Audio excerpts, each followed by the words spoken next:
What's going on, YouTube gamers? Bonfire here, and today I want to talk about Star Wars Battlefront. Now, Star Wars Battlefront has been out for a few weeks.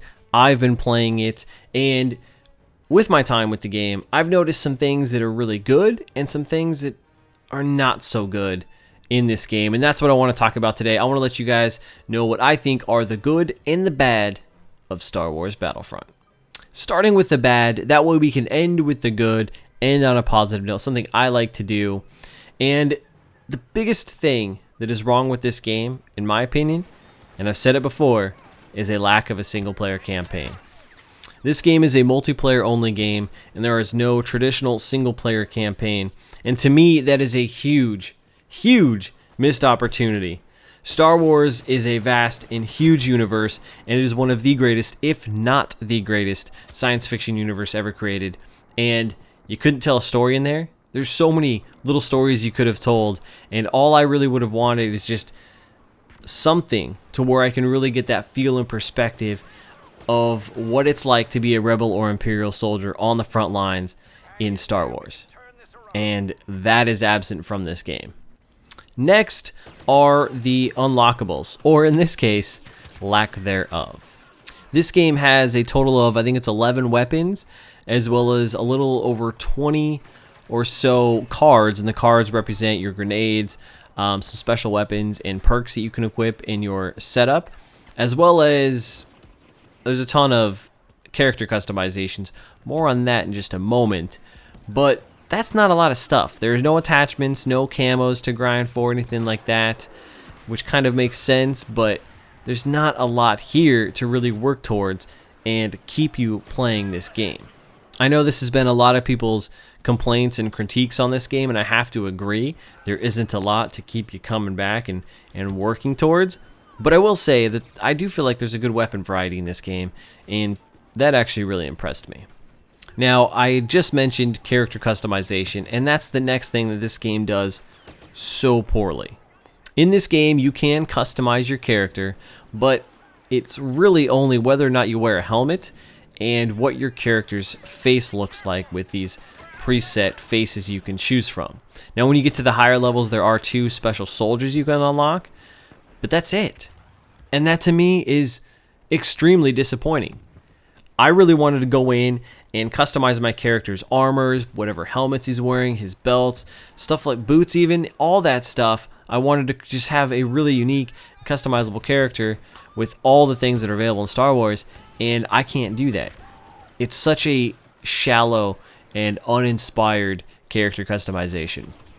Another thing this game does poorly, and I promise we're almost done with the bad, is maps. Now, I'm not talking about map design, because I think the map design is fine, but I'm talking about variety of maps. I think there's a total of 8 maps in this game to start out with. There's 2 maps on a total of 4 different planets. Yes, you heard me right. 4 different planets. That's the problem here. Again, Star Wars is a vast universe.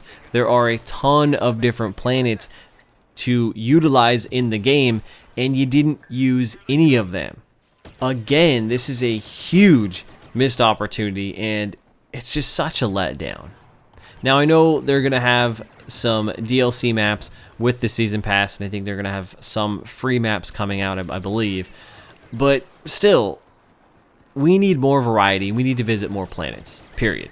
The last item I'm putting on the bad side of the list is the survival mode. And this is the mode where you can play single or cooperatively with a friend and fight against waves of enemies. My problem with this mode is that it's shallow. It's very shallow. It's capped at 15 waves. There's not a lot of enemy variety, and there's just not much to it. It's fun once you play it once or twice. After that, you never need to touch it again. Now let's move on to the good things, and the first thing that comes to my mind, and you're seeing it here in the gameplay, is the graphics. This game is hands down the best looking game on consoles. There's so much detail, so much textures, the lighting is spectacular, it runs at 60 frames per second, it's just buttery smooth, and it's just very nice to look at. On top of that, leading me to the next item, is the sound design. the sound design is straight from the movies.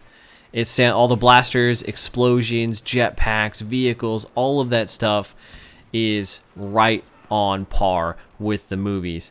And this just adds to that feeling of making you feel like you're in the movies. And that's awesome. So kudos to the DICE's team, whoever did the sound design, because you guys absolutely nailed it. Another item this game does well are the game modes. And I think there are a total of 9 different game modes within Battlefront, and I was impressed by the variety. Most of them are pretty fun, and one of the cool things is that they're going to be adding some more game modes in the near future. Some might argue that there are too many game modes, but I say better to have too many than not enough. I'm looking at you, Titanfall. The last major thing this game does really well is it's casual and it's fun. And this game isn't going to appeal to all those hardcore FPS players that play like Counter-Strike, Call of Duty and stuff, but it is going to appeal to the casual player, and that's myself. I like that fact that this game is casual. It's easy to pick up and play, and it's nice to see a casual game hit the market. I feel like that's a breath of fresh air because so many games are trying to go down this competitive route or that MLG route, and it's nice to just not have that, not have to worry about that. You can just go in, play, shoot some stuff, and get out. It's great. Now, overall, I like Star Wars Battlefront. I think it's fun, casual, enjoyable, beautiful to look at, but this game is so shallow. It's very watered down. There's not a lot here. So there you guys have it. That's what I think are the good and the bad of Star Wars Battlefront. Let me know what you guys think about this game and what some of my thoughts down in the comments below. I hope you guys enjoyed this video. And until next time, I'm Bonfire, and I will see you online. Hey guys, don't forget about Facebook, Twitch, and Twitter, and hit that button down below.